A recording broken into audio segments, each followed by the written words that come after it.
আমারে যে উহুদের ময়দানে দান দান শহীদ করে রক্তাক্ত করছে তুমি শোনো নাই? আমি যে 14 দিন পেটে ক্ষুধার তাড়নায় পাথর বাঁধছিলাম উম্মত, তোমার মনে নাই? একবারও শুনো নাই আমার ক্ষুধার কষ্ট, আমার পিঠের ব্যথা, আমার দাঁতের ব্যথা, আমার কাঁধে 2টা কড়া ঢুকে গেছে উম্মত।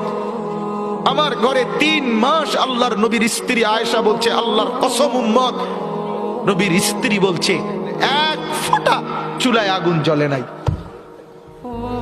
নওজোয়ান আপনারা বলেন বাপ, আজকে যাদের 1 বছর 6 মাস 2 বছর কোনদিন ফজরের নামাজ পড়েন না, দিনের পর দিন রাতের পর রাত যায়, এভাবেই 6 মাস, এভাবেই 1 বছর, এভাবেই 2 বছর, আপনি জানেনও না ফজরের ওয়াক্ত হয় কখন, ফজরের জামাত হয় কখন।